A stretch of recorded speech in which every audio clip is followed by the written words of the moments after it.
comfortable and open asking questions. If you have any questions or concerns about that, feel free to leave that in the chat or to message me privately, and I'm happy to talk to you about that. And then next, I want to give you a few important links. In the chat, you will find links to join our mailing list, to donate to Verge, a link to our comment box. If you'd like to receive occasional email updates about what Verge has going on, please sign up for our mailing list. If you have a comment or question about this series, please visit our comment box. I would love to receive your feedback. I do look at all of those messages and I try my best to integrate what everyone has to say. And then finally, we make this series free because we believe in cooperation and education. We also believe in paying artists for their expertise, work, and time. So if you'd like to donate to Verge to help us pay our artists, we would appreciate that. Every little penny helps. And with that, I will hand it over to Lisa Troy Thomas of Steep Theater in Chicago. I'm really excited to have Lisa with us and to learn about what she's been able to do at Steep in terms of accessibility. And then she will also introduce Beth Thielman and Daniel Jones, our other panelists for the night. So throughout the discussion, please feel free to put questions, comments, observations in the chat, and we will do our best to respond to those. Then we will move into a time of breakout rooms, and then we'll report back with more with what we learned together. So thanks so much. Lisa, take it away. Awesome. First of all, I just want to say hello and thank everyone for being here tonight. I'll take a moment to introduce myself first, and then I'll let Daniel and Beth introduce themselves. My name is Lisa Troy Thomas. I'm the operations manager and access coordinator for Steep Theater in Chicago, Illinois. I do access work throughout the Chicagoland area, and I graduated from Columbia College here in Chicago with a degree in acting, actually. But you know, life takes you down a road, and this is where we are, hanging out, doing some access work. So awesome. Oh, and I also use she, her pronouns. Awesome. So I'll go ahead and pass it off to Daniel or Beth, whoever wants to go next. I'll jump in. Hi, everyone. My name is Daniel Jones. I am the producing artistic director of Kindling Arts Festival in Nashville, Tennessee, and also the artistic associate at Oz Arts Nashville. My work is mostly facilitating interdisciplinary projects in all sorts of different mediums and for all kinds of collaborators. Tonight I am broadcasting from Knoxville, Tennessee, actually, where my family lives, and it is the unceded lands of the Cherokee. A descriptive image about who I am. I'm a tall white male. I'm on a white background mostly, with the exception of, as Tessa called it, a granny mirror poking into the corner because I'm in my family home. I'm wearing a floral top. Yeah, I'm excited for the discussion tonight, and very excited to learn from everyone and all the perspectives that are in the room tonight. Beth. Hey everybody, my name is Beth Thielman. I'm from Nashville, born and raised in Nashville, and currently living in Nashville. So I'm one of the few and the proud. I'm grateful to be here today. I've been doing access work all my life as a disabled person. And I am a co-founder of the Nashville Disability Justice Collective, as well as a member of the steering group for the Nashville Mutual Aid Collective. And we'll talk more about that, I'm sure, but both disability justice and mutual aid are really tied into access and accessibility. So I'm excited to have a creative conversation around these things today. And by way of a visual description, I am a short, white, disabled woman. I'm sitting in my apartment, which is all kind of one room out here. So this is the living room, dining room area. And there's stuff on the wall, pictures on the wall, and I'm wearing a black and purple top and have my hair pulled back. And I'm short. Doesn't matter because I'm sitting in a wheelchair, but I'm short anyway. So just grateful to be here. So I'm already learning so much. I'm not used to the descriptors of the look of your little box. So I'm already learning new things. I have box braids, and I'm sitting with my very plain white background, and a Christmas llama blanket to make my couch look interesting. Oh, awesome. Well, thank you both so much for being here to help shed some light on accessibility. As we slowly start to reemerge into the real world, now that we've got some options to actually be around other people again, I think it's become even more important for us to focus on making theater really accessible for everyone. So I was hoping both of you could give us an idea of the access work you do and have been doing in your communities. Yeah. Whoever Beth, wants you want to to go first? Sure, I'll take that first. So basically, the access work I've been doing, well, like as I kind of mentioned, a lot of the access work I do is just part of just how I move through the world and trying to get stuff done and live my life. The access work I've been doing with others in the mutual aid collective basically involves like facilitating these Zoom type meetings so that everyone can attend, and also just making sure that we incorporate accessibility into our community agreements. It's not, mutual aid is not a disability exclusive space, but it's just important that even if it's not a quote unquote disabled space or disability event, it's important to put things like the descriptions and things like that into the culture of whatever group that you're in, regardless of who is there, because you don't know who all in your group is disabled. There may be people on this call right now who are afraid to disclose that information, and because if when they do so, they might feel obligated, to do their own access work. So one of the important things that mutual aid teaches us is to always be considering that.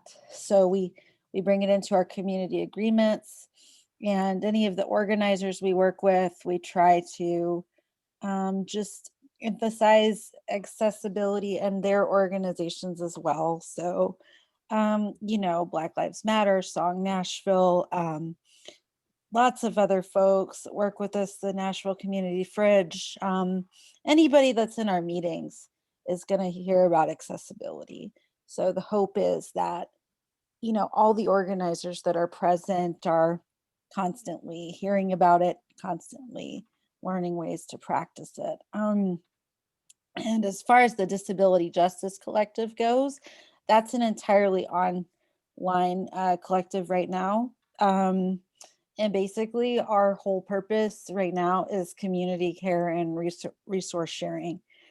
So community care is a big part of accessibility, just doing it from a place of care rather than a place of obligation, or this is what's legal, so I have to do this.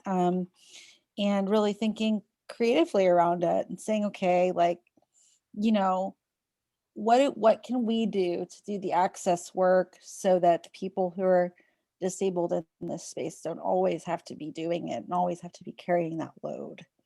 So that's kind of general, but I'm speaking to sort of a philosophy of the work that we do, because a lot of the work that we do is community organizing, so it's really for a variety of different things, because both mutual aid and disability justice are typically disabled led, Black led, POC led, LGBTQ led, and all of the different intersections that happen.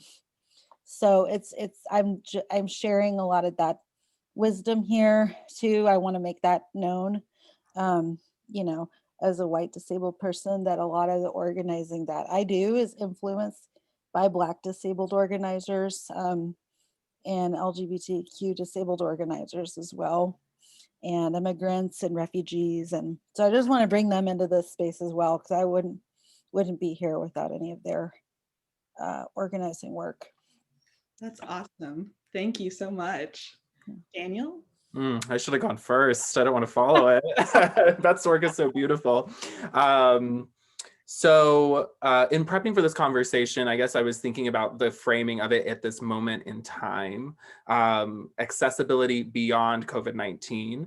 And the reason that that's really interesting to me is because the pandemic forced us to think about things that have always been there, like a lot of things that have always been there, and maybe communities or individuals who have always maybe been scared to be in a public space because they're immunocompromised, or had trouble accessing art because of their living situation or because of the body that they inhabit.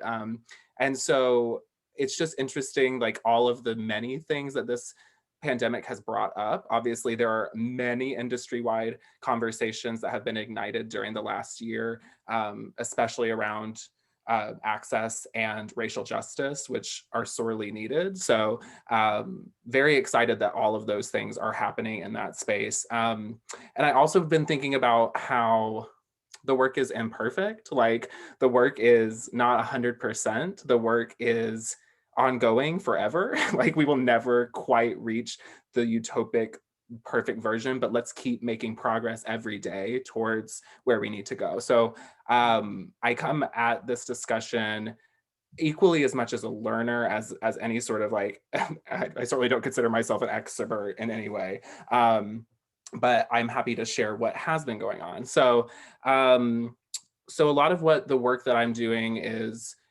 with projects that, you know, oftentimes the question is about audience access. Who can see the work? Who is the work for? Does that audience feel welcome? And are we building relationships with that audience? Do we have relationships with that audience? How can we deepen relationships with all kinds of people to make everyone feel welcome in spaces that we're doing things? You know, the arts can sometimes be a pretentious space. And so even the language that we use to talk about the work is so important. Like, why are we making it sound inaccessible when the accessibility actually needs to be, this is for you, this is for everyone. It doesn't need to sound something that's like beyond attainable. It doesn't need to sound like something that, you know, is distant and far away. It needs to be close to home, because the art itself usually is close to home. The art is very universal a lot of times. It often applies to all kinds of people. So outside of, you know, some of the important things like ASL interpreters for verbal work and ADA compliance in the venues and making sure that, you know, those are options made available to people. A lot of my work in the pandemic time has been about the formats that are being distributed. And so as we've made this switch to virtual work, it's opened up accessibility in so many ways. And now I think what the industry and myself and others are going to be wrestling with is how do we maintain that as an access point? Because there are going to be people who are shut-ins and can't leave their homes. There are going to be people who physically cannot get to a venue. And this is an opportunity that we have to actually connect with them and share something with them in a more equitable way. So thank you, COVID-19, for that. Outside of all of the awful, horrific loss that has happened, I don't mean to be, you know, minimizing of that. That, and also ticket pricing. I think ticket pricing is something that's so important. It's something that I think about nonstop, really, because I understand that we all as like producing organizations, presenting organizations, independent folks need to be thinking about how we're going to pay artists, which is another piece of the puzzle. And how we're going to make it float, but we also have to be putting into the budget accessibility. That costs money sometimes. Getting captions for things costs money. Having an ASL interpreter costs money. We need to be paying these people for their work. So upfront planning for accessibility is one piece of the puzzle, but also making sure that the tickets aren't in a place where folks can't get to them, you know, where that isn't unattainable for them. So the pandemic has actually afforded a lot of us way cheaper running costs for things. It's made it possible to make things available for free, which is something I've been focusing on mostly with my independent organization, Kindling Arts Festival. And I hope that that's something that we can continue to carry over into the future, hopefully on the other side of this pandemic, is that we're going to focus on making it accessible for everyone when it comes to pricing and when it comes to planning our budgets for how we need to do that for all folks.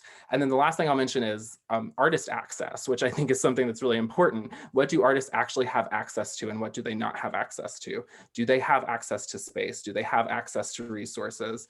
Do they have access to individuals, right? Like sometimes there's these like barriers or blockades that keep people from getting access to the gatekeepers. And I think the pandemic has loosened some of that, which I think is great. And hopefully we can carry that over as well. Right. And I think something you mentioned that is really important is like, we've had this whole year to really kind of dig up the self-ingrained like routines that we've just gotten used to, that I think a lot of theaters don't really see as not being accessible or as a wall for people, but things that we just do out of ease, that now that we have the time to look at it and say like, how can we be more accessible for people, you can really see some of the ingrained things that we start to do and you're like, okay, well maybe we should start to change those. Maybe we should write some new policies. Maybe we should find some ways to really make things more accessible for people. And I think that really leads us into our next question, which is, over this past year, there has been such an effect on small theaters during this pandemic. But something I definitely have been thinking a lot about is how do we take this time that we have and use it to make equitably accessible theater for people? Loaded question, huh? Very that, yes. All of it, yes. Yeah, how do we do it? Well, first of all, I think that we might be on the end of the pandemic, like knock on wood somebody, but like, like as the pandemic kind of allegedly releases, and only time will tell, we still have this sliver of time where we still have an abundance of time in a way that like, we've had for the last year. And I hope that we can use this time to continue to build best practices. One thing that I've been thinking about that I want to do for my own organization is have information on the website about accessibility, even if it's like, this isn't perfect yet. This isn't like, maybe for example, I don't know if I would be able to provide audio descriptors for people, or if that would be appropriate for the work, but at least you can be upfront about it. And that's something that we can do, there's a resource, at least people can find out what is available and they can make a decision about if it's the right fit for them. That's something that I've been wanting to do in the next couple months. For sure. That's a great idea. I think it's kind of speaking to that point of, making the information known. I had a couple of suggestions. One is actually seeking information from people and literally asking people what their access needs are. This seems very simple, but this is a very profound thing to do, because you're actually really getting the real intel from people about what does accessibility look like for you. And while you may not be able to do every single thing at once, and to be clear, I don't think anybody, that's the expectation that they have, but I think it's like, if you make that invitation, and you have that conversation, then you're going to learn a lot. You won't be wondering what do we do, and how do we do it. People will literally tell you, this is my access need and this is what works for me. So that's an idea. You can collect that information through any kind of a survey, Google form or something really simple like that. The other thing I would say is just to establish relationships that can help you meet people's access needs. There are tons of people that they do access work all the time.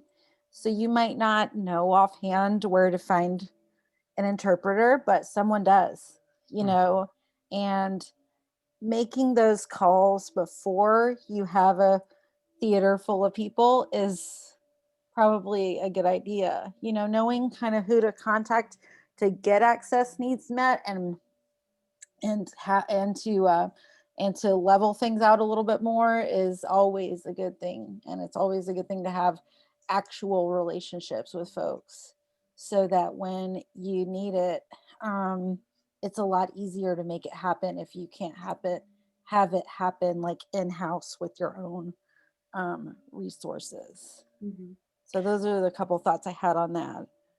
I think something great about what you mentioned too is, you know, in Chicago, there's really like kind of a sense of community here with a lot of the smaller storefront theaters. I mean, there's so many of us. You can throw a dime and you'll find one. But there's, I think Steppenwolf started a program here, and they do an accessibility workshop every year that all theaters and theater professionals are invited to, where you can learn about all the different things that are going on in access and the different access work people are doing around the city.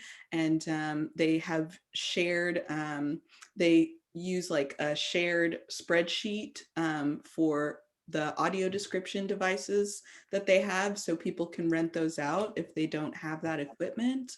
And then we also, I have a spreadsheet for Steep of all ASL interpreters and audio describers that we use. And I share that out with anyone who needs that, just because I think that, I mean, honestly, it is such an asset to use the people in your community who already have that knowledge to be able to advance yourself, you know? I mean, you can't learn unless you go out there and look for it. But I mean, that's why we live in communities, and theater is kind of a community project, and being able to lean on those resources is super helpful, I think. Yeah, absolutely. I will say one more thing too.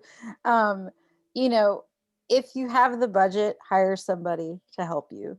Um, it, Especially if that person is disabled. Hey, you know, Right. because a lot of times people who are disabled do a lot of unpaid labor around this.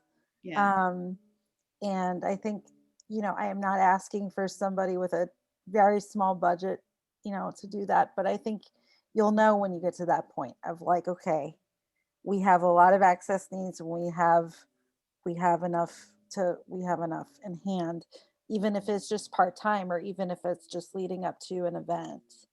Yeah. There are disabled people who consult around this for their work. You know, there are disabled people who are looking for jobs who would be excellent at this because they do it all the time. It's something neat to think about, because then you could bring somebody into your organization who's disabled Yeah. and have that on your team all the time. Yeah. Pay them, and also get them in the process as early as possible. Don't use them as an afterthought. Don't think like, oh, well, we're a week before the show starts and we've got to get someone in for closed captioning or something, you know, like, because that's helpful too. When you put someone in the process at the beginning of production, and you're thinking like, okay, well, where are we going to put a TV screen for captioning? Maybe you could actually integrate it into the set, or make it a focal point instead of just a television screen on the wall, you know. And you can't do that without making sure people are there from the onset. I feel like just as you need an intimacy choreographer, just as you need like an ASM, like I feel like having people there who are specifically there for access work is really important, especially from the beginning of the process. I love this idea of like the leadership institutions taking leadership, like the way Steppenwolf has in Chicago. Um, Not to like punt responsibility to someone else, but I do think that like, and I sit in both camps somewhat because of my position at Oz, which is a relatively large institution. But you know, we could share those resources. It's not like Steppenwolf needs to sit on their own resources and not let the storefront theaters have access to it, because again, accessibility, here we go again. Like, you know, sharing of resources can be a way that we can actually help the boats rise and that we can actually make a more inclusive community. So that's something I'm going to take away from this conversation. Thank you for that. And also to Beth's point, I was thinking about just the building of relationships as like an access tool to make people feel welcome in a space, period, and of like regardless of what the audience group is. It's just so important. You know, I've been around people before that have said, oh, the queer community didn't come to this show when we had this queer artist, and it's like, yeah, have we ever talked to the queer community about coming to a show, like any show, you know, like that might be something that we might want to like talk about. That might be something that's part of the year-round plan, because we want the queer community, for example, in our audience, not just when we have the one queer artist in the season. And I know that's sort of a tale as old as time with like, you know, it's Black History Month and it's time to reach out, you know, whatever. We all know how that has gone down, unfortunately, but that's, it's integral to creating access for people, is having them as part of your day-to-day community. Mm-hmm. People ask all the time, like, oh, well, how do we get more Black actors to audition? Or how do we get more Latin American people to come and see the shows? And it's like, okay, well, when's the last time you did a show that was for Latin American people? When's the last time you went out in your community and talked to the guy that brings the mail and the dude that hangs outside the corner store and the guy that hangs out at the Dollar Tree? Like, when's the last time you talked to the actual people in your community to see like, oh, well, I see you around here all the time, but why haven't you come to see a show? Is it the facade? Does it feel like you can't come in because of the way it looks from the outside? Do you feel okay coming in and you feel uncomfortable with the people that are in the space? Or is it not accessible to you? Are we on the 5th floor of a building and you just physically can't get to the 5th floor of a building, you know? So all of those things are super important, I think. Yeah.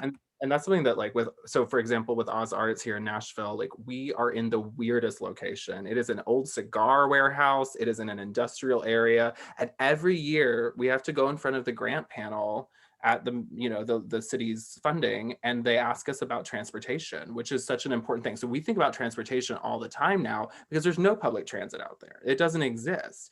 And in a city like Nashville, which has limited public transportation to begin with, and it's difficult to access, again, accessibility, like, you know, it's one of those things that can really become the barrier, and finding that barrier. And so, you know, for our solutions are in process every day. Again, it's a work in progress, and we try to make it better. But, you know, sometimes it's about, okay, well, what does it look like to have a bus that's available to groups of people that can come in, or students that can come in, because otherwise they're never going to get here, you know?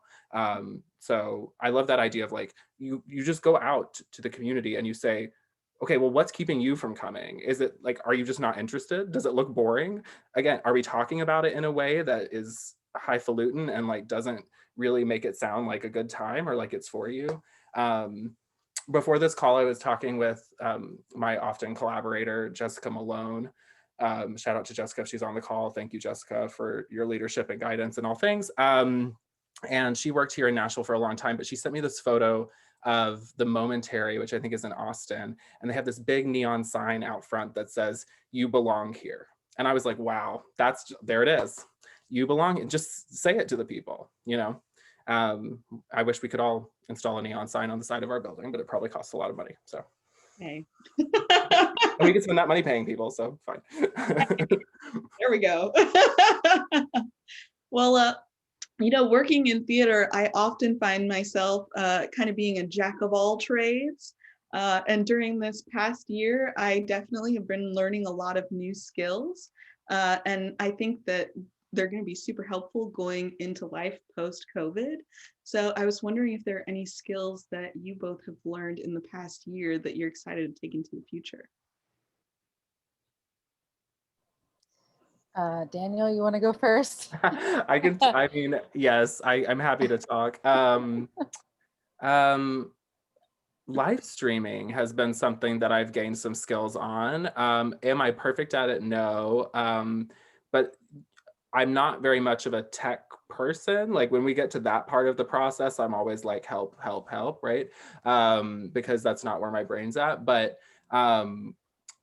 you know, there are so many amazing tools out there that are available to us that can help with getting work out into the world, getting art out into the world. And specifically when we talk about live performance, this idea of live streaming, it's not as hard as one might think. Premiering, if you have pre-recorded content, it's even easier. And so I've picked up some of those skills in terms of like how to create virtual work or have a digital option available, which you know, I have done some thinking about resource sharing, like why am I sitting on a like a video software that can schedule premieres to Facebook? We could all share that. Like it costs something like $500 a year, which for my little arts festival is actually a significant amount of money, but like, what if we shared that somehow? And so anyway, I think that that's something that I will be taking into the future, and definitely going to be looking for opportunities to share work with people who can't be there physically for any reason. Awesome. That's great. I think for me, facilitating conversations has been a skill that I've come out of this year with. Hilariously, at the beginning of last year, I told somebody that I didn't like facilitating meetings, and now I do it almost weekly for multiple in multiple settings. So I like it now, thankfully, but it was a skill that had to be developed. And like, where does that come into play here? Well, with the things we were just talking about, when you're ready to invite people in to have these conversations and to figure out why they're not there, you know, that takes some question asking and listening and getting yourself out of the way kind of skills. So that's something I'm excited to continue to develop. And you know, I guess I've learned how to use Zoom. I'm not 100% confident about that, but it always seems like there's something else that Zoom does or doesn't do that is confusing. But for the most part, I've learned how to use Zoom. And I honestly hope we'll continue to do things on Zoom because I don't drive. And so I've been able to be much more involved as in things this year without having to drive or get rides to, you know, a bunch of different meetings, community meetings every week. And I want those to happen in person too. But like, I've just been thinking like, how can we leave these options open? You know, so they can continue to be an option. I think what a lot of people who are disabled are concerned about is like, you know, how many people do you think have been begging for a remote work option for years? And then all of a sudden, oh, all of a sudden, sure, it's fine if you work remotely. And I think a lot of us are worried that after summer of this year, you know, that's just going to mysteriously go away. And so I think too, it's really important to commit to saying, okay, the things that the things that we've tried, we're going to continue to do that in some way. Not everything has to be on Zoom, right? But like, you don't want to totally get rid of Zoom because for some people, that's accessibility. That's how they participate. That's how they leave their house. So I think that's really important too to bring into the conversations. Like, and that's a skill. It's like, okay, the skill of like putting your it's not, it's empathy, but it's also this sort of exercise that you do. That's like, okay, I don't know what it's like necessarily to be XYZ, but based on, you know, what I've heard and what I can research for myself, what might it be like as a person who is XYZ trying to access this content, this production, this information? That whatever that skill is, that sort of exploration, creative thinking about it is I think those are some things that should continue to happen. Yeah, for sure. And I think too, like what I've found really important is kind of leaning into the technology a bit, really taking the time. I actually do the captioning. I create the captioning with a system called Caption Point that was created by Matt Bivens. If anyone knows who that is, he's an actor and also I think a software engineer here in Chicago. But his wife is deaf, so he created this Caption Point system to help people do captioning here in Chicago easier. And it uses a lot of coding in it, and Python and all those different kinds of things. And I have really tried to take some time to kind of delve more into the technology side of things, because I really think that it's a tool that we don't use as often that can really benefit other people. Yeah. Awesome. Well, I think heading off into my next question here, as I was talking about earlier, here in Chicago, Steppenwolf Theater put together an accessibility showcase every year for theater professionals to learn about all the different kinds of access work available in the city and new forms of accessibility. And it's a great way for theaters to see what kind of services they could be offering to people, such as captioning, audio sensory tools, and audio description with touch tours. So Beth, I'd love to know if you think you could speak some about what services and standards patrons with accessibility needs are sort of expecting from theaters post-COVID, or what changes you would hope to see in the future. I can certainly try. That's with the caveat of like, I have one experience and only one experience among many. But I think along with the things that you already mentioned, um, uh, I think a big thing to consider always is ASL interpretation, cost accessibility, because the majority of people who are disabled are either unemployed or live at or below the poverty line, or both. The vast majority, like a lot, like 80%. So cost accessibility is really important. Um, let's see what else. I think maybe just uh, putting, again, making it known, putting it out there. We already kind of talked about that. Not only for people with disabilities, but also for your patrons who don't have disabilities, to understand like, hey, these, this is part of life, and we value like sharing this space here with everyone. So putting that information out there, explaining to people kind of what the access tools in your space are, so that everyone in the space will understand why the captioning is there, why, what's going on with the ASL interpreter. Foreign language resources, language access. Let's see what else. Bathroom access, clear signage to get to your bathroom. Can, just kind of what is your bathroom situation? That's a whole other, we could have an entire Zoom call just about that. I won't, but that is a situation that needs a lot of attention in a lot of public spaces. I'll just put it that way. And I will say strongly that just because your bathroom is ADA compliant does not mean it is accessible to disabled people. And I just want to put that down on the recording. So what I would say to that, and you'd say like, well, how do we know, is ask somebody with a disability to try to use your bathroom and see what kind of experience they have. I think, that's most of the things that I can think of off the top of my head. Something I've recently learned about is plain language.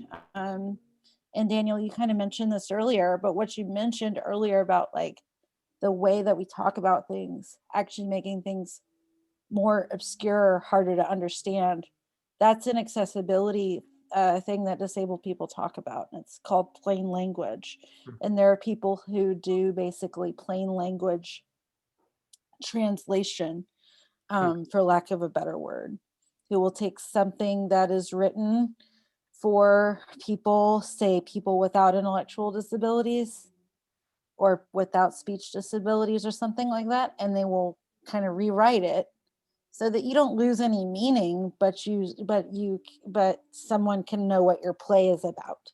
Someone can understand, you know, who Shakespeare is and why are we watching this and why is he important? Like, who cares? This play is 500 years old, you know. Somebody can read that in your playbill and understand, like, okay, you know, this is neat. Maybe I should watch this. So those are some of the things that I think, you know, bear consideration moving forward. Yeah. No, that's great. And I think also like you kind of touched on something too, like earlier and sort of in tandem with this too, but this idea of like you don't know who's going to need captioning. And there's so many shows that we do where, I mean, if it's a caption performance, of course people who aren't there for captions can also attend the show just like a regular night. And so often people come out saying like, oh my gosh, I was so glad there were captions. Or people who come with their partners to the touch tours before our audio descriptions, and they're like, oh my gosh, that was amazing. Like, can I just have one of those at every show? Because it gave me so much more like kind of knowledge about what we were about to jump into. And you never know when that kind of thing can be so helpful to someone. What's a Good. touch tour, Lisa? Oh, awesome. Touch tours are, we have our audio describers do an hour before the show, kind of like a walkthrough with people of what the stage is like, the dimensions. They let them go up and touch the props and tables that are around, sort of give them a little bit of a lowdown of the feel of the space. And then they usually also have the actors come out and have the actors come out and describe themselves, and also give a vocal recognizer so that they can hear what they sound like doing maybe a specific line or with their accent. Mm-hmm. Ooh, that gave me goosies. That's just so, it's so simple. You have all the things already there. Yeah. Yeah, I love that. I really, really love that. Hmm. Just everyone write that down. Do that. For starters. Yes, Um, yes. Beth, I have a question actually, if it's Yeah, okay. Sorry, sure. Lisa. I know you're moderating, but Beth, do you have any recommendations specifically for nonverbal work? Is there anything specific? Because like a lot of the work that I do is dance-based, movement-based, visual something, projection, whatever. It's like some version of all of those things. And I just was curious if there's specific things that you've encountered that have been useful for nonverbal work. That's a great question. I would say continuing to describe is always good, no matter what type of thing it is. I would also say that I'd make a recommendation to you for, it's called Sins Invalid, 2 words, Sins Invalid. They are a big part of the disability justice movement, and they're actually a creative group. I think they are like a dance theater type group, and it's all like disabled folks. So they would have a lot of, they would probably have a lot of information and resources that I wouldn't personally have or know about. Um, Oh, thanks, yeah, Jem. thanks. That's them. Great. Yeah, and they're very involved in the disability justice movement. So that movement has very, very creative roots and artistic roots.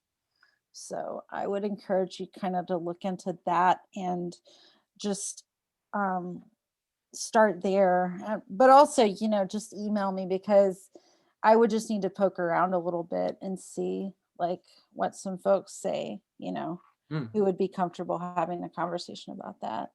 Great. Thank you. Yeah, good question. Good question for me. Awesome. Well, over this past year, we also saw the rise of the Black Lives Matter movement. And in trying to be an avid advocate for Black and Brown bodies, I, along with my theater, are actively in the process of trying to find more ways to make theater accessibly financial for all, but especially to our BIPOC community. And so we currently offer $10 tickets to anyone who can't pay full price. But, not all theaters are able to or have the means to make that an option. So Daniel, I'm wondering, do you think you could speak a little bit about how theaters can be making theater more financially viable for their communities and also POCs? Great. Yeah. It's interesting because it's so intersectional, like what Beth was talking about how many people who live with disabilities are below the poverty line. Like it's not one or the other. It's every, there's a whole mixture of people that live in there. There are people in rural populations that have no access to money as well. So, and, are varying races and all sorts of backgrounds. How can we make it more financially viable? Well, sometimes I wonder about like what we need. Like what do we actually need to do the thing, and what are the frills? Sometimes we like nice things a bit too much in this industry, has been some of my experience. Like for me, when I do things, I always focus on paying people over anything else. So like, are the artists being paid? Are technicians being paid? Are the people who check you in being paid? Are all those people going to benefit from that experience? And like, maybe we don't need to spend $25,000 on a marketing campaign for a show for larger institutions that might do that. Like, is print advertising really that important to what you're doing? Because, I say all of that because every line in the budget adds up to what the ticket revenue goal is for a show. So if it costs you $100,000 to put on the show, with all of the things, the artist fees and the this, that, and the other, and the tech time and the marketing, and if it costs you that, then you're trying to make that back by charging $65 tickets. And so, there's like another interesting intersection here with something that I don't know very much about, which is like the environmentalist movement as well, where we need to think about waste in the theater and how we can get rid of that. That's definitely a separate Zoom conversation for someone else to lead. But yeah, I just think in general, like, the other thing that you can find out is when you lower ticket prices, sometimes more people come. We actually did this at Oz a couple seasons ago. And historically, there was sort of a mentality of like the art needs to be worth something, right? Which I think is true. I think there's a pendulum swing sometimes where it goes like all the way to free tickets. And like, that's not always the pendulum swing. So sometimes it's about like, there can be a financial value to the art, but like we lowered our ticket prices so that the average ticket price was more around $30 as opposed to like 50. More people came to see the shows. You know what I mean? Like human beings will come out, especially people that you're interested in having in your space, such as young people, people of color, the queer community, folks with disabilities. Like folks will come out if they feel like it's more inviting for them. And sometimes a lower ticket price says, oh, that's meant for me. It's not meant for people that make 3 times as much as I do, exclusively. Oh man, I had a really good thought. Darn. I lost my own thought. My life. I know, right? Like, darn it. I got so excited about talking about ticket prices that I was just like, oh, the other thing I was going to say is initiatives that you can put into place that can apply to multiple communities. The way I think about this in the theater specifically, which is a world that I go to a lot of like plays theater and musicals theater. There's always a student rush. It's for students. And I just don't get it. Like, I don't get why we're always just offering discounts to students. One thing that we've done at Oz that I love that we have is what we call the Creative Circle.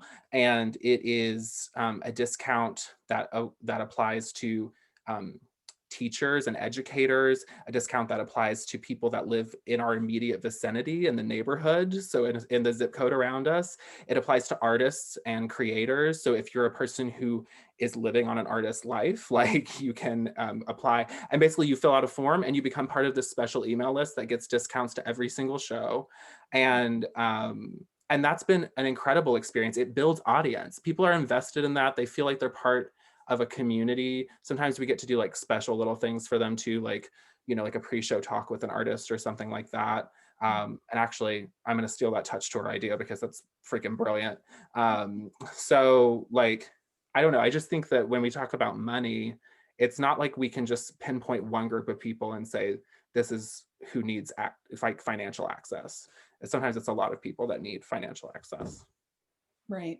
No, and I think that that idea of like wanting to give people more of an experience, like people are coming here to, and you want them to know that like this is a safe space, a space where they can be themselves and express themselves. I mean, as artists, that's kind of what we stand for in a way, right? And like really creating an experience for people to come in and be like, oh, well, this space is for me, and I feel like I can be at home here. That's really super important, I think. Yeah, and not to mention that most of us that got into the theater or love going to the theater and maybe don't make it ourselves, most of us are outsiders in some way. Like it's mostly people that exist in the fringes of society for one reason or another. You know, me as a queer person, or folks who don't feel seen or heard in other avenues have this as a way of self-expression, or folks who are just weird. Like we're just weird. We're just a bunch of weird people. And I love that about us. And we all want to be a part of something. So let's make it feel like you're a part of the community. That's why we're drawn to these communal arts experiences, is because we get to build our own community around that. That's fantastic. I I want to just say real quick before we move on to the next thing. I want to explicitly mention autistic people. They prefer identity first language, so I'm saying autistic people. Um, and I have a lot of curiosity actually around how to make theater spaces accessible for neurodivergent and autistic people. Because there are a lot of norms around, a lot of social norms, especially in the theater, around being quiet and sitting still, right? Don't make any noise. Sit here for 2 hours. Don't say anything.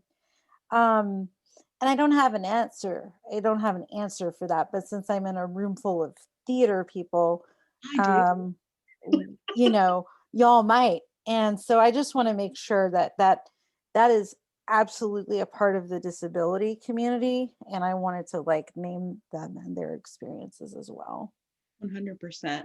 I think we touched a little bit on it, but I have seen specifically at the Steppenwolf showcase for accessibility, a lot of theaters in this area are using like sensory tools, or have like a sensory room where you could go to if you're feeling overwhelmed by what's happening in the show, that have like a weighted blanket, or fidget tools, or just tactile squishies, or whatnot, to help you if you feel like you need to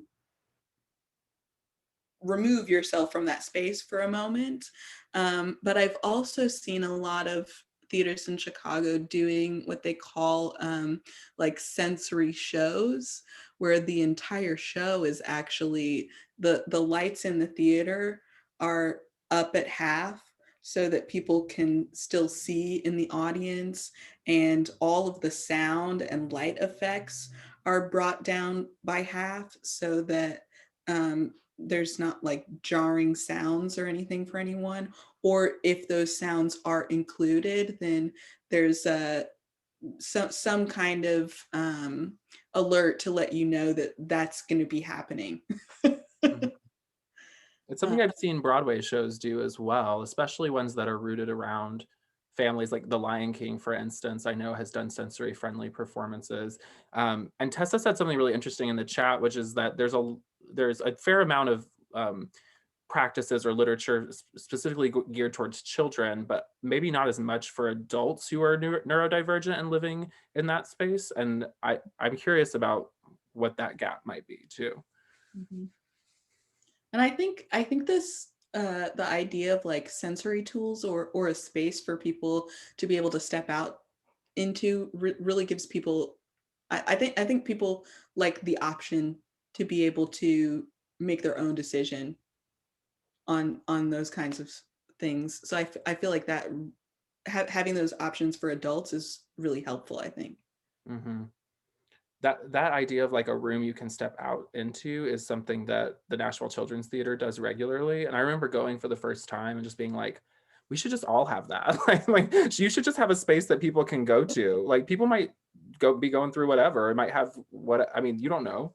To Beth's point earlier, you don't know what's going on with all 200 people in your audience or whatever. Or even just as simple as having noise canceling headphones available for people to use. It's a good one.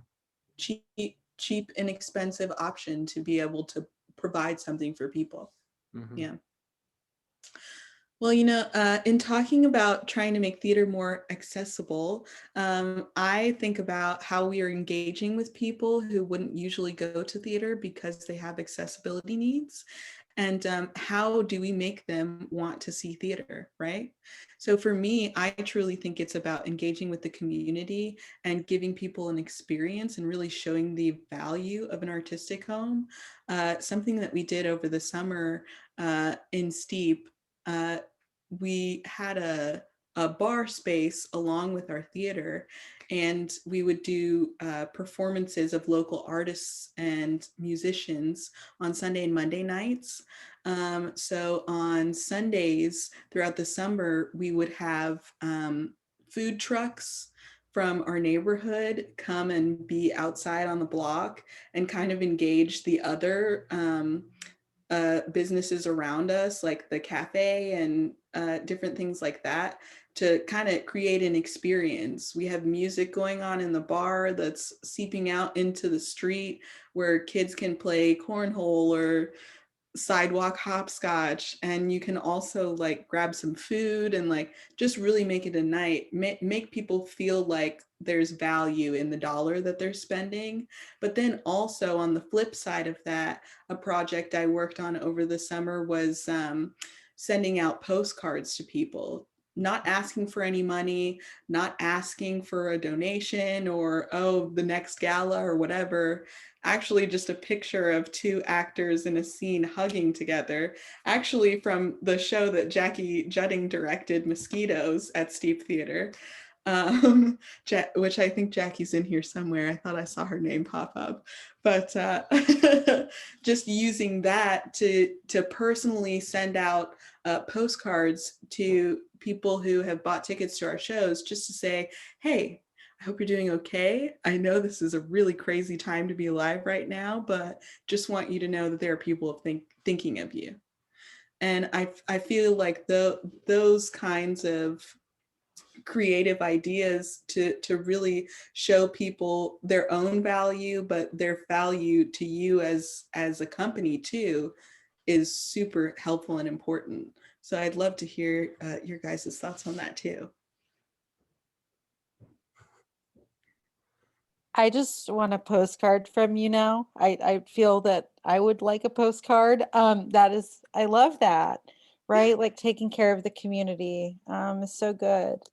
Um, I think it'd be kind of cool to have like, kind of to your point, but I mean, this is kind of what you're describing, but like an open house, not necessarily when you have a production, but just like hey, this is who we are. This is some of the actors. These are some of the people in the neighborhood. Here's some of our local restaurants across the street, and depending on who you're trying to reach, right? Some Black owned restaurants, some immigrant owned restaurants, um, some Black POC musicians, artists, entertainers providing entertainment, some people from the queer community supporting their businesses if that's what you're trying to do.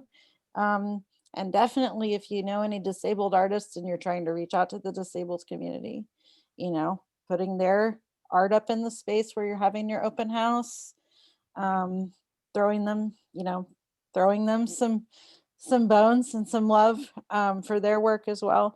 But I like that idea of like an open house, like a creative exchange, just something like that where people can just like come together and hang out and Mhm. and maybe you could have like a little performance as part of that, or an excerpt or something, but so that there's something that like to focus on, but that way you have a lot of time to kind of do both things. You meet everybody and then you have a little taste, and then people are like, oh, that's great, and then you kind of tease whatever you're wanting people to come to, if that Right. makes sense. Yeah. The closest thing to that I've experienced is like a season preview party, which is like one of the only times that I've been a part of organizations where we do something that's really, like it's not anything. I mean, it's just a chance to say hello, but I love that's such a great idea, Beth. For folks who have spaces year round, you have a space, like invite people it's like church, like get people into the space, fill them with the spirit, send them out, right? Like, Yeah. uh, Amen. that's my Southern Baptist upbringing creeping in. Here we go. I won't proselytize. So yeah, I mean, like that's such a great one. And also I just want to acknowledge that like sometimes you're focused so much on getting the dang show up that you get the show up and you're just so delighted that you forget about the experience part of it, right? Like every other facet, you forget that there might need to be like signage for the parking lot, or that like people like to have a bar if you can figure out a way to do that, or like maybe there's a chance to engage local businesses like Beth was talking about, like and so making that part of the producing and planning of events is really important, even though it's time consuming, because that's what makes it really special beyond here's the art and we hope it's good, which hopefully it is. Mhm. Um, yeah. Yeah. I mean, even the last show we did at Steep was called Leopard Play, which was written by someone who is Latino and directed by a Latino person, and all of the cast were Latino as well. And for our industry night, I believe it was, I had a flamenco guitar player and singer come and perform pre and post show. And people were like, oh my gosh, do you guys do this all the time? And I was like, no, but like this is something we do have performances on Sunday and Monday nights where you can see other musicians like this that are local to Chicago. But it's just like people feel the care that's been put into it, right? They're like, oh, y'all had someone come here and sing for us? Like, I'm Right. nobody. I just bought a $15 ticket instead of the regular $39 one. But like adding that extra value really makes people feel valued, I think. Yeah, or like For in your sure. space, like if you have walls and you have a space, you could put art on those walls. Like, you could invite a local artist to do something there. Change it out every month. Yeah, or well, that might drive you a little insane. I'm here to tell you, but I speak from personal experience. But like quarterly. I mean, at Oz we have a space that we refer to it as the entrance gallery. It's the hallway. I mean, that's literally what it is. But you threw up somewhere along the way they threw up some track lighting, and it's a great opportunity to get a community that maybe isn't thinking about performance into the space, but would be interested in your performance if they knew that you existed. Because visual arts folks have some really cool brains, like they think a little bit differently than like maybe all of us. And then there's also this, some of this in the chat is so interesting. I'm loving this. This is so great because there's this sense of like, what does your venue look like? Like, who are you? Like, what is this space and where are we going? One thing that we just did for the show that we opened this past weekend at Oz, which is for 20 people at a time and a whole rigmarole of things. We did like a what to expect when you come, and maybe we just need to do one of those all the time. You know, like maybe there should just be one for the venue that says, here's what it looks like to come to a show here, and here's what you can expect to do, and it's 2 minutes long. So Yeah, I love that idea. Um, and just real quick, at all these things we're talking about, just have a bucket there for donations, have a box there for donations. Hey, there you go. You know, you never know. the spirit might move, Because actually. not everybody might have, an extra $20 to throw your way, but plenty of people might, an extra $50, whatever. Leave it open, at maybe mention it a couple times and just see what happens. You never know. Leave it open as an option. Like church, or coming back around to the church thing again. Yeah, pass the plate, so to speak. Or leave the plate somewhere visible next Right. to one of your beautiful art displays. We could talk about the widow's mite, but we won't even go there. This is really getting into some deep biblical truth. We're getting theological today. Oh my gosh, I loved it. It's Nashville. It's always theological. I'm all about it. Oh, that's amazing. Awesome. Well, I think we're almost time for breakout groups, if that's right, Tessa. And I think we're going to break off and talk about some different aspects of accessibility. And if everyone could like assign a little note taker or group speaker to report back once we come back into the big group from small groups, then that would be great. Yeah. And now the magic happens where they put us in the rooms. Oh, here I go. Yeah.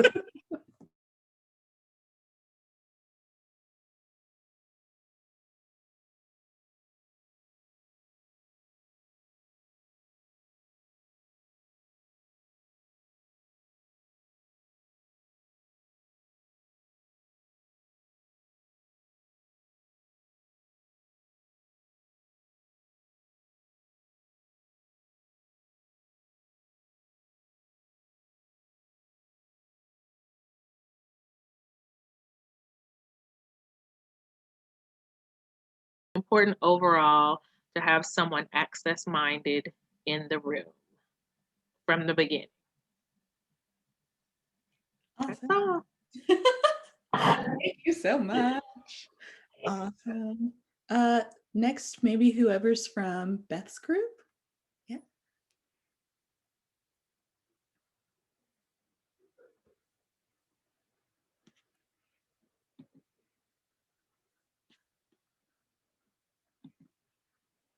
Or whoever's from Daniel's group.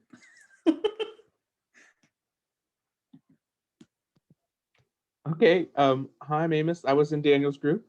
Some of the things that we definitely talked about was the biggest one we talked about was some things are obvious and simple, so let's just do it. That was my biggest takeaway of the whole thing so far. Daniel asked a great question about mutual aid and exactly how would it work and how can we implement into our practice of making sure there's money to give away free tickets to people who are unable to afford tickets to our theaters. And some things just like donate the cost of a ticket is a way to make this an easy, like a one-on-one, like you purchase a ticket for a show for yourself and maybe you can purchase an extra ticket for someone who doesn't have one.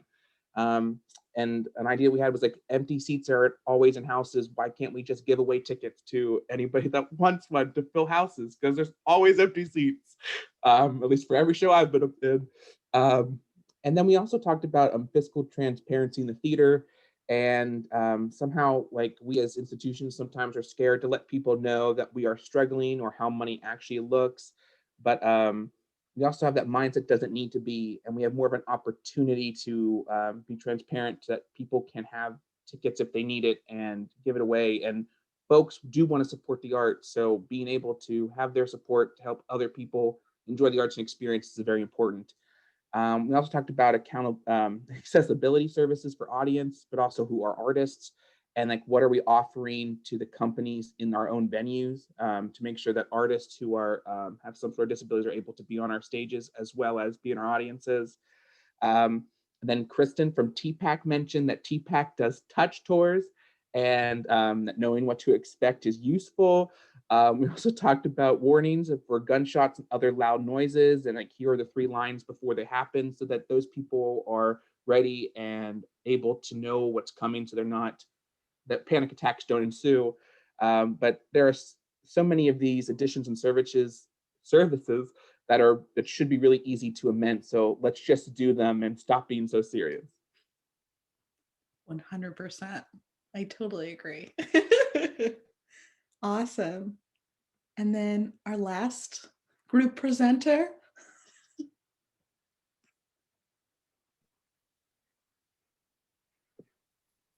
Hello. There's Nutty. Hey, Hello. Nutty. Hello. We had a wonderful group and dealing a lot with and shout out to my partners there. Talking kind of a lot about just the basic accessibility issues that go beyond, that we need to think beyond ADA, and that we need to consider, we kind of lightly touched on a lot of the other things going around here. I'm going to get really nervous now. I just finished a grant today, so I've had a lot of coffee. So ADA, to get past that, to think about, like, besides even financial stuff, widening our definition of what is access, as well as what would make access hard.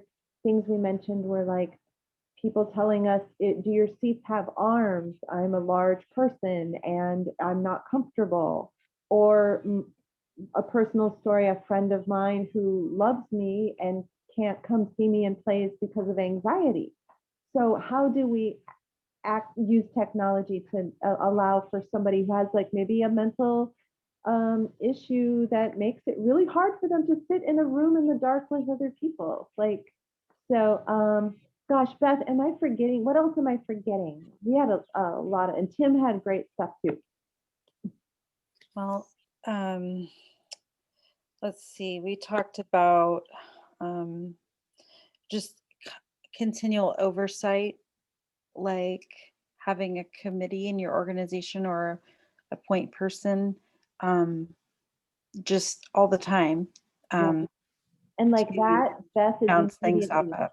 yeah, and like that's immediately going into that's immediately going into our board meeting coming up. So hi, sorry, that's the because that is such a, like Amos just said, it's such a doable action. Like, we need a committee, that makes sure, and and yeah, we need to pay somebody. That was a big one too. If we're asking favors of, and like knowledge and information and experience to be shared with us, and Tessa is adamant about this too, you don't have to do labor for us for free. We are not wealthy, but we have to find a way to throw a little bit of money at these people who are giving us their time and their heart and their mind. So especially if they're disabled, because that makes it very hard financially, I have been told. So yeah, there we go. And what else? And that's it. I think that's it. I mean, I think we've made it kind of a central point of like, make sure that your access practices don't make disabled people feel like they're a spectacle within your space. I thought that was a really important point Tim brought up.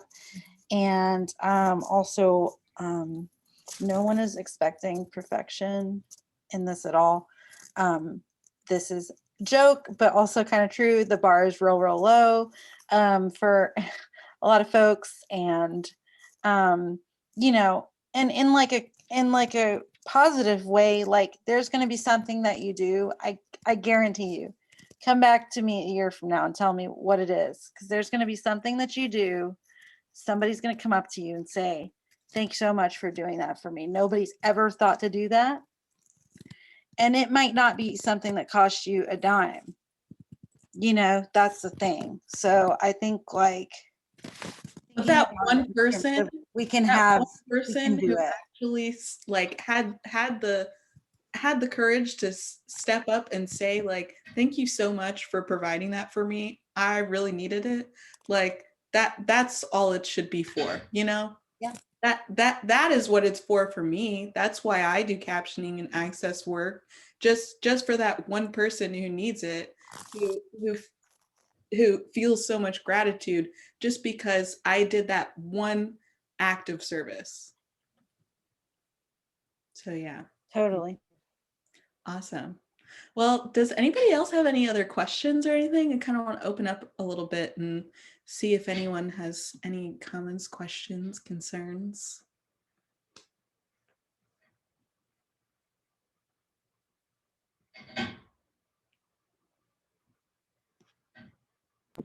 I believe Graham has a question. Hold on. Hi. So for the other, oh my God, there's Sweet Bee. For the other theater companies in town and out of town and everything, I would love to hear any tips about, you know, we're very concerned, we're such a small budget theater company, but I would love to hear tips about other creative ways that you make it economically accessible to people while still, like, do you rely really heavily on fundraising, or like what are your ticket structures so that you're bringing in revenue to pay the people who deserve to be paid, you know, the artists, the consultants, and everybody else, but also then making it, you know, like Daniel, I'd never heard of the Oz program. I thought that was wonderful, you know, that you have the special like email circle for people. So yeah, any other thoughts about that sort of thing? I'm interested in. Thank you. Yeah, I think one, just having shared resources is so helpful. Being able to share ideas and resources of things that you personally use as a theater is super helpful. And like setting up a network for yourself of like being able to use people or spreadsheets or Google Docs, whatever it is you're most comfortable with. All it takes is one person to start it, and then that gets the ball rolling, you know? Yeah, start with people you know, start with the connections you have. You know, I guarantee you know somebody can help you with this. I mean, Graham, you literally do know somebody. It's me, but like we are friends. But I mean, also everyone on this call knows somebody who can help. I promise. And like, you know, while it is important to compensate people for their labor and all that, like even just affirming, if you absolutely cannot, even just affirming the value of someone's time and being grateful and expressing gratitude and just like conversations, whatever it is that they help you with, however they connect you with someone, whatever resource they share with you, just affirming the value of that is really helpful. But yeah, start with who you know and do what you can do. And then as you bring in more people, add to it. Build it. Build it up. For sure. I'll share in the chat also, Graham, that hysterically, a friend sent this to me as a resource, which was another Verge theater, a different Verge theater that has the accessibility page that we were talking about. And I thought that the way that just the phrasing was really clear and helpful. And again, they acknowledge where it's imperfect, which I thought was really excellent and important. Like, as we all, because sometimes we're too scared. We're like, oh no, we don't have it all, we can't do it all, and so we don't say that we're doing any of it, which is like even worse, right? Makes it look like no one's thought about it. And anyway, so that's one thing that I found useful, and also hysterical that it was a Verge theater. Something also I think that we've been thinking a lot about in our like anti-racism work too is there's like an awards ceremony here in Chicago called the Jeff Awards. And we've been really trying to look at like, how do we move away from that as an organization? Because we give away, I think it's anywhere between like 60 to 70 tickets to just Jeff judges, which the institution as itself is majorly white. But it's kind of one of those catch-22s of most theaters being like, well, this is I mean, people covet getting a Jeff Award and having that as part, like saying, oh, we have had a show or an actor or whatever that has gotten a Jeff Awards. But it's like, okay, well, that's not serving people of color, and we're in a community of people of color. So why not just stop giving tickets to the Jeff Awards and give them to Black and brown people and the LGBTQ community and people with disabilities? Like, I, why not? We're already giving those tickets away for free. So we might as well give them to people that are actually going to appreciate them, and then maybe come back and see more shows and, you know, like be a part of our community that we're building, you know? So, yeah. Yeah, I mean, our theater only has anywhere from 50 to 54 seats. And like I said before, we have a program. I mean, we have a program for students that they can just pay $5. But we also have just a program for anyone who wants a ticket but can't afford a $27 or $39 tickets. I mean, I think relatively speaking, the prices of our tickets are on the lower side anyways. But anyone who can't pay that price can pay for a $10 ticket. Or we usually have a wait list for our shows. And if someone's not sitting in a proper seat, we just give it away. We're like, okay, here's the seat. It's not the best sightlines, but you can just have it. Just sit in it. Right? Any other questions?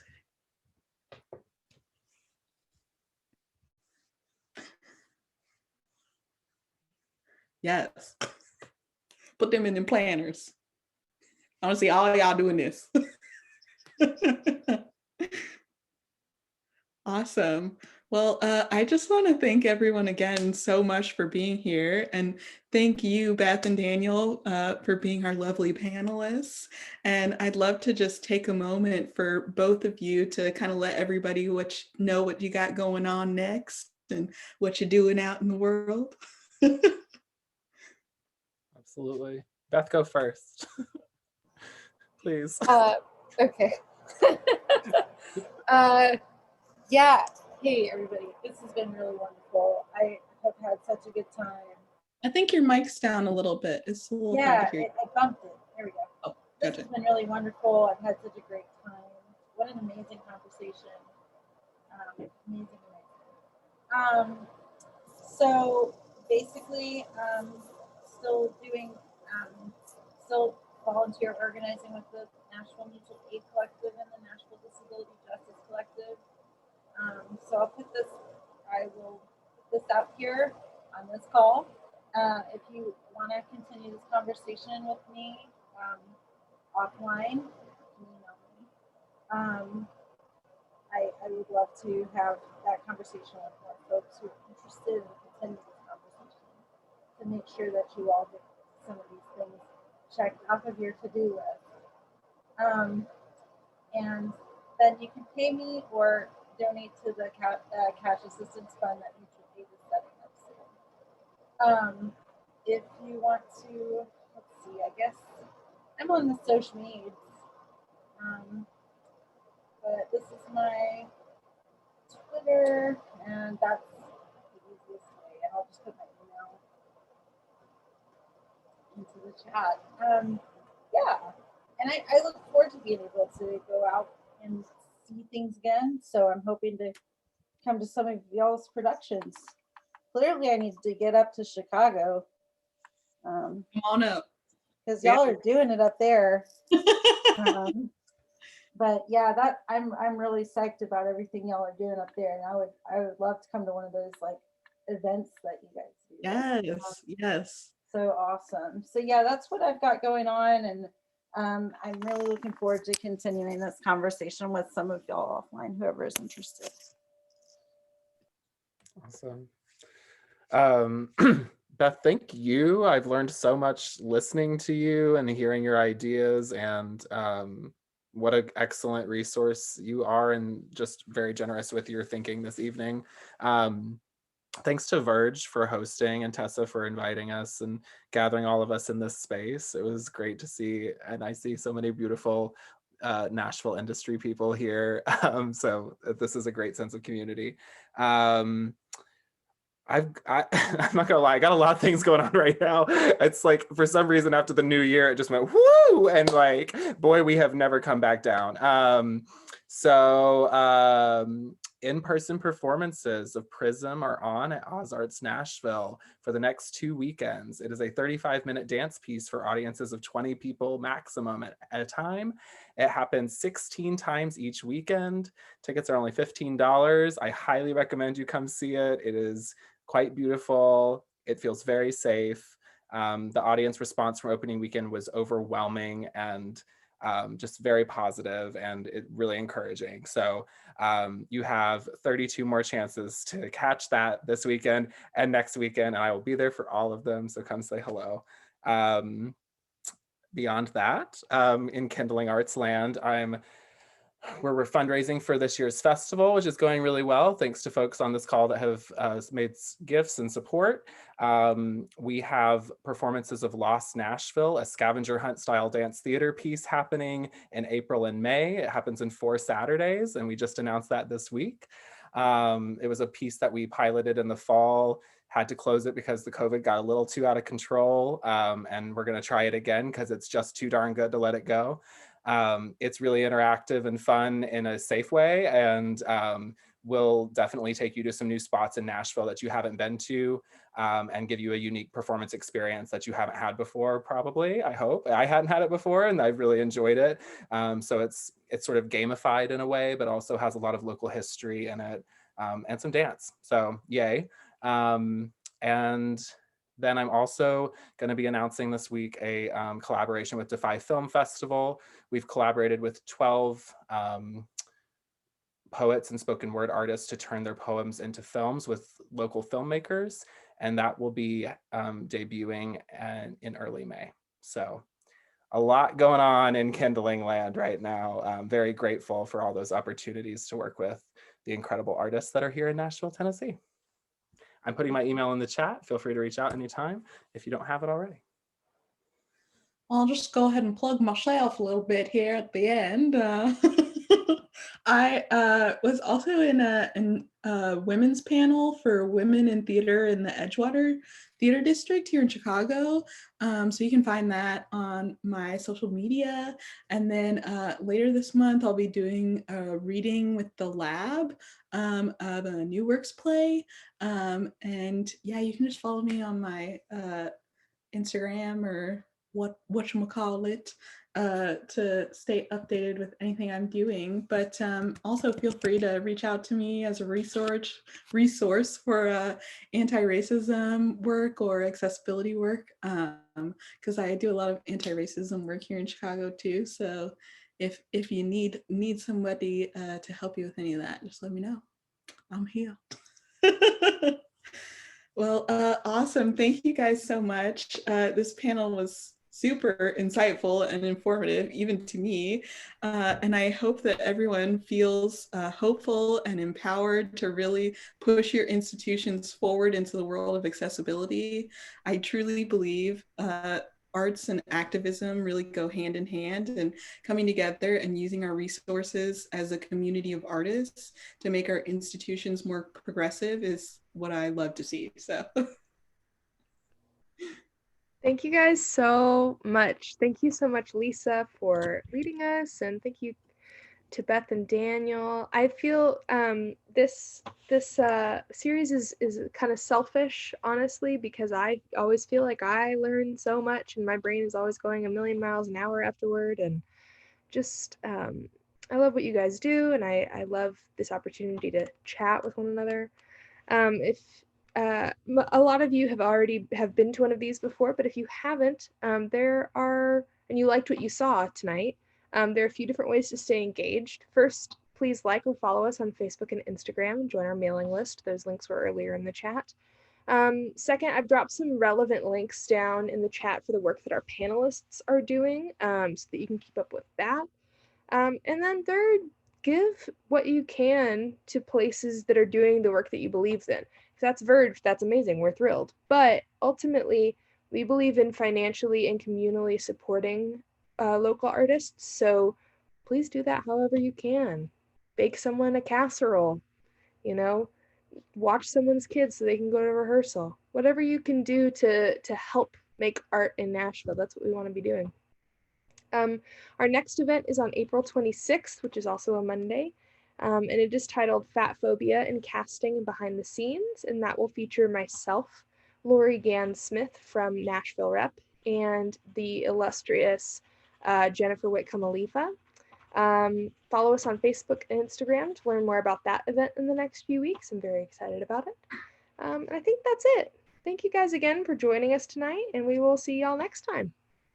Thank you, everybody. Thank you, Daniel. Thank you, Lisa. Thank you, Tessa. Thanks, everybody, for being here. Bye, folks. Bye-bye.